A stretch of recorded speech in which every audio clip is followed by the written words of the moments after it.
Welcome to the News Roundup for Tuesday, December 16, 2025. I'm Bill Thomas, and here's what's happening right now. President Trump sending a highly trained strike team to investigate the Minnesota fraud scandal and the policies of Governor Tim Walz. Congresswoman Ilhan Omar lashing out at Republicans, accusing them of being sick people who are stirring up political violence. And AOC's lavish vacation spending spree leaves critics accusing the socialist lawmaker of living a duplicitous and hypocritical lifestyle. Also, a nonprofit group calls for the removal of all Chinese-made medical devices from U.S. hospitals for the sake of national security. And the wife of legendary American singer Neil Diamond opens up about the couple's marriage at the premiere of a Hollywood love story related to her husband's remarkable life. All this and a bunch more coming up right now on the Big Roundup.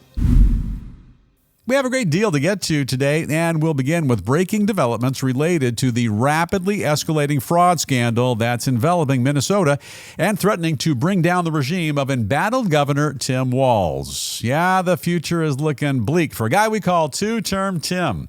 Just moments ago, the Trump administration announcing that a special team of federal experts is now on their way to Minneapolis in order to thoroughly examine and dissect each and every aspect of that state's federally sponsored welfare system. Sounds fair to me. Officials say the Labor Department is dispatching a highly skilled unemployment insurance strike team to thoroughly investigate the situation and figure out exactly where the fraud is still taking place. For her part, our nation's labor secretary says that fortunately, federal authorities still have the enforcement capabilities to target organized crime, and that following the recent discoveries of widespread thievery in Minnesota, that's exactly what they're planning to do. Open up and take a look at the books. For starters, she says her department has already sent a warning letter to Walz's employment department, letting them know that her agency has been receiving a number of recent reports concerning issues which could compromise the integrity of the state's unemployment insurance program. She also points out that her agency's targeted review will focus on alleged discoveries they've made within the state's child nutrition, early development, and housing stability programs, all of which contributed to our nation's largest COVID-19 fraud case.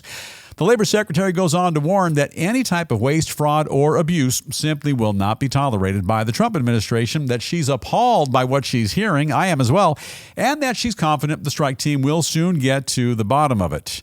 Meanwhile, things just keep getting worse for Governor Walz, with a new state audit concluding that his administration's oversight was tremendously inadequate and that its failures created massive opportunities for fraud. In particular, the audit shows an extraordinary 3,000% spike in payouts during the pandemic, which are directly related to the state's massive Feeding Our Future scam. It also reveals that despite a number of very obvious red flags, applications for assistance sailed right on through. Complaints totally ignored, and the nonprofit just kept on growing. Making matters worse, Minnesota taxpayers are now on the hook for an extremely expensive cleanup effort, essentially forcing them to pay twice for the mistakes made by Governor Walz. And by the way, calling what he's done a mistake is being kind of generous, and I think it's a little bit more than that. And final thought, this is the News Roundup Lowdown. Now, when your state is so overwhelmed by fraud that the federal government has to step in and give you a checkup from the neck up, then you might be an abject failure. Hey, Governor Timbo, this is your life, and you'd do well to read between the lines, as the walls, Mr. Walz, are about to come crumbling down. This won't be pretty. Here's the deal. The unchecked fraud which has happened under the leadership of Minnesota's governor has got the attention of all honest, hardworking, tax-paying Minnesotans, Americans all across the country as well. And even this guy, the president of the United States, is fed up with all that Governor Tim, the Timinator, is up to. And by the way, Editor Pranov, if we have it, can we have a shot of the now legendary Timinator? Government funds intended to feed children, provide health care and housing for those in need, and more have reportedly ended up in the wrong hands. And there's absolutely no excuse for this. Here's the bottom line. Crime is easy to commit, and oftentimes you can get away with it for a while. But just like John Lennon said all those years ago, yeah, instant karma, it's going to get you, going to knock you right in the head. Now, producer Davey, the whole world, they're onto the scam. And would you agree that this guy needs what we call a gubernatorial timeout? Well, look, Bill, he's not going anywhere before next year's election, Yeah. but he's clearly under fire. And if he doesn't change the narrative soon, he's going to have a tough time getting elected to a third term. Yeah, he can change anything he wants, but there's no way Minnesotans are bringing that guy back for term 3. As the news roundupper in charge, by the way, I hereby demand that any and all misappropriated funds be paid back in full, also with interest and penalties. And I say that post haste. Governor Timmy, show us that money. All right, we'll stick with Minnesota for a bit longer and turn our attention now to Representative Ilhan Omar, who's now addressing allegations that she married her own brother by putting the blame squarely on the shoulders of the Republican Party. Following recent reports that federal officials are now poring over her records as part of a thorough immigration fraud investigation, Omar is now fighting back. She claims that no matter how hard the Trump administration looks, they're not going to find anything illegal at all. She also says that Republicans continue to bring up the subject of her marriage simply because they're sick people. Furthermore, the Congresswoman alleges that President Trump's repeated personal attacks against both her and the Somali community are reaching the worst individuals on the entire planet, that fostering an atmosphere of political violence which could ultimately have dangerous consequences. She argues there's a direct correlation between the president's comments and threats against members of Congress. And she also says that when the going gets tough for 47, he simply responds to the pressure by ramping up his bigoted messaging. Omar says that no matter what cards are dealt, she plans to continue her work on Capitol Hill by protecting health care, supporting climate measures, and protecting democracy. Additionally, she says the Trump presidency has taught her that our country's sacred institutions are fragile, that stronger guardrails are needed to protect them, and that their independence should be maintained at all costs. In the meantime, a number of Republican lawmakers, they say if it's ever proven that Omar entered into an illegal marriage to evade immigration laws, she could potentially wind up behind bars or even get deported. Among the allegations that her wedding to a British citizen in 2009 was a marriage of convenience for green card purposes, which took place while she was already another man's wife. Soap opera writers, they couldn't dream this stuff up. This is money. And final thoughts, this is the News Roundup Lowdown. Did Ilhan Omar ever really marry her brother? Not sure, and investigate all you want, but it's really kind of a wasted effort.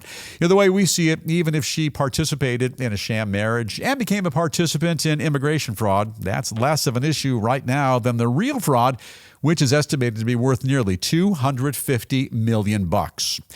It's hard to do, but in case you missed it, the $250 million scheme down Minnesota way involved the nonprofit group Feeding Our Future. We've talked about them a couple of times right here on the program. By the way, 5 people, they were convicted in the case last year for misusing funds intended to feed children during the COVID-19 pandemic. Prosecutors say that the knuckleheads in charge of the scheme, they misappropriated and laundered the funds that were designated for meal reimbursements. You got to wonder how it all happened, and here's what we've learned. Certain individuals use fraudulent meal count sheets, false invoices, and fake attendance rosters to cover up their crimes, and Madam Omar claims no knowledge of any wrongdoing. She didn't know nothing, just like Tim Walz. In actuality, she's most likely enjoying the goofy marriage immigration fraud angle, as it kind of appears to be taking some of the focus away from the bigger issue, which means that right now, think about it, she's wagging the dog. And producer Davey, I think we should expect far more from those who are elected to Congress. And what are you thinking? Well, Bill, they say there's no such thing as bad press, and all this attention, good or bad, is likely making Omar only stronger in her own community. Yeah, it doesn't matter what they're saying as long as they're saying something about you, as long as they're talking about you. And by the way, this is a congresswoman who's not well suited, in my mind, for the job at hand. If she cares even a drop about those whom she's charged with representing, she should vacate her seat immediately. And let's get down to the business of running Minnesota. Switch things up just a bit now and shift our focus to another member of the infamous squad of progressive Democrats who's currently being singled out for her highly hypocritical activity. A number of Washington insiders now accusing New York Representative Alexandria Ocasio-Cortez of being a fake socialist and a total charlatan and a walking scam after exposing the staggering cost and the extravagant details of her recent vacation in Puerto Rico. According to official reports, earlier this year, AOC spent nearly $50,000 on luxury hotel rooms, fine dining experiences, and prime tickets to see pop star Bad Bunny in concert. As a result, critics are now wondering if the Congresswoman's support of socialism is merely part of a fraudulent attempt to brand herself to young voters. That's a heck of a racket. They point out that while she and her fellow squad members continue to rail against the excesses of both capitalism and the rich, they apparently have no shame in benefiting from their positions, their lofty positions. As one Republican candidate says, AOC's hypocrisy speaks for itself. Goes on to say that her motto seems to be socialism for you, first-class living for me. He also points out that while she claims to represent workers, she doesn't mind spending other people's money, and that she's affording her luxurious lifestyle by relying on campaign cash. One former White House official says that AOC's activities, nothing new, and she's been living like royalty by chartering private jets, trading stocks, and getting rich in Congress. And nice gig if you can score it. Final thought, and this is the News Roundup Lowdown. I seldom do this, but right now, I'm going to call foul. I'm no big fan of AOC, but what's right is right. And you may disagree, but hey, if nothing else, it's important to be fair, and here's how it really pans out. Now, the Congresswoman representing New York's 14th Congressional District, she earns what some would say is a meager salary working as a government employee. Annual income said to be about $174,000, barely enough to squeak by. Now, we have to point out that enormously well-subsidized health care insurance and a bunch of other perks and benefits are also in place to make up for what really amounts to a nearly poverty-level income. Therefore, while simpletons like you and I drop $89 a night to stay at the Days Inn, your elected representative will lounge around at a hotel with a name so fancy we can't pronounce it. While you and I spend $35 for cheap seats to see a cheesy cover band, she'll spend hundreds or maybe thousands or more to be in the presence of the flavor of the month, the one they call Bad Bunny. And what is Bad Bunny, Dave? Is that a rabbit program? What's that about? Bill, he's a very popular Puerto Rican rap star, and he's going to be on halftime at the Super Bowl. Oh, very good. And regarding the thousands spent on meals and catering, there's this. Congresswomen have to eat as well. And what would you have her do? Dine out with normal folk like you and I at Denny's or Cracker Barrel or IHOP? David, could you imagine the Congresswoman ordering a fresh and fruity Rudy Tooty, whatever that thing is at IHOP? That would be unbecoming, wouldn't it? Well, Bill, it would be unbecoming for all of us. AOC, look, she's a rock star. She's rocking the planet on a meager government salary, so get off her back. And producer Davey, I got to imagine you're in agreement with me, yes?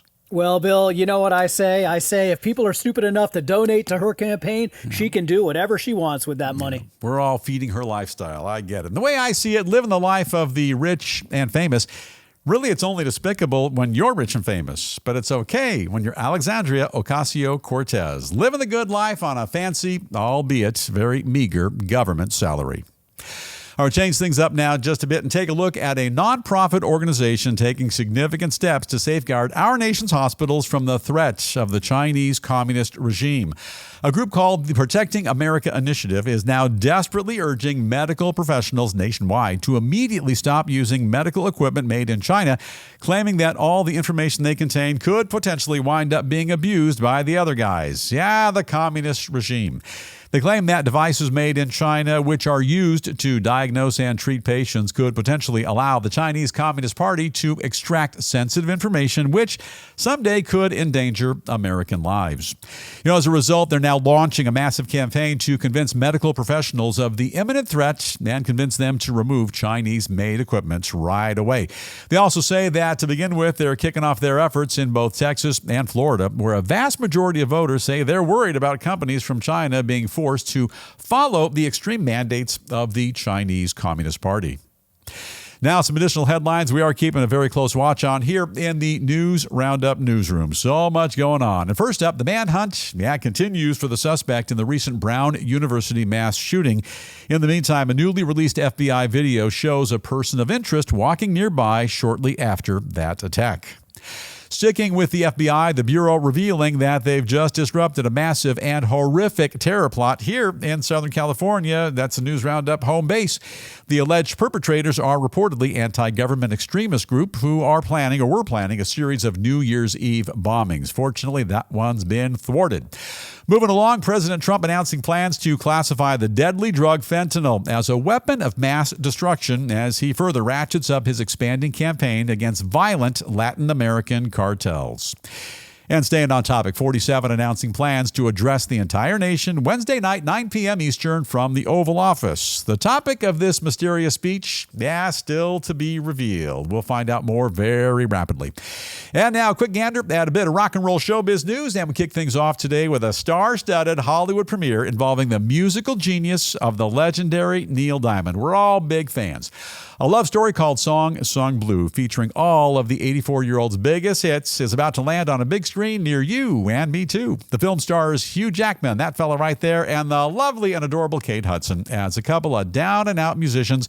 They get together to form a Neil Diamond tribute band, and you can be certain they'll be belting out the classics like Sweet Caroline, Cracklin' Rosie, and all the rest. In the meantime, Diamond's wife, Katie, says the secret to the couple's great marriage is that they're still best friends after all their years together. Neil Diamond, he is a hit-making machine. He's been rocking the planet literally for decades. A bit older now. He got that Parkinson's diagnosis in 2018, so he doesn't work as much as he used to, but he is still a global legend. And it was on this very week, by the way, just coincidentally, this week in 1980, he made his movie debut in The Jazz Singer with Laurence Olivier. Got panned by the critics, but I thought he did a great job in the movie, and the whole movie was brilliant as well. Now, while we're on the subject of classic musicians, the legendary rock band Heart is back on the road. And according to reports, they're sounding better than ever. I'm just kind of assuming you're a Heart fan. We're all Heart fans. Fans at one of their recent Pennsylvania gigs claims the group is rocking out like when they were young, playing all their big classic hits and belting out a bunch of Led Zeppelin songs as well. Like they say, you got to have heart. And Nancy Wilson are the best at what they do. And so, virtually impossible to cover a Led Zeppelin song unless you're Heart. Yeah, they're that legendary. And back in 2012, I don't know if we have video of this. It was amazing. I saw it. They performed Stairway to Heaven live and brought Robert Plant to tears. It was a legendary night. And if you ever thought about putting your own smiling mug on a dollar bill, check this one out. Apple co-founder Steve Wozniak says that he's been making his own custom $2 bills for decades. And believe it or not, they're actually legal tender, according to him. He says it begins by ordering real uncut sheets from the U.S. Bureau of Engraving and printing and modifying them, stamping them with the word Woz, and then spending them all over town. Well, look, if Woz can do it, then so can I. I'll have to solicit the help of our editor, the guy they call Pranav the Magnificent. And Pranav, if you could, please, let's see if we can create a $12 bill with my name and News Roundup on it. And maybe a picture of President Richard M. Nixon. I'm just thinking out loud, right there in the middle. And now it is time for us to call it a wrap on the Tuesday edition of the Big News Roundup. And before we go, as we do each and every day here on the Big program, we like to share with you what we think is a very notable quote. And these inspiring words, they come to us today from Louisiana Senator John N. Kennedy, who said, "I would rather watch reruns of The View for the rest of eternity than to listen to some of my Democratic colleagues." I feel your pain, Senator. Kennedy is an American politician, a lawyer as well, who has served on Capitol Hill as the junior senator from Louisiana since 2017. And with that, time is just about up, so have an awesome day. Stay safe, and if you haven't done so already, if you don't mind, just simply hit that little subscribe button right over yonder. That way you never miss a single episode of the Roundup. And with that, we're going to dim the lights, we're going to fade back, and we'll see you right back here tomorrow.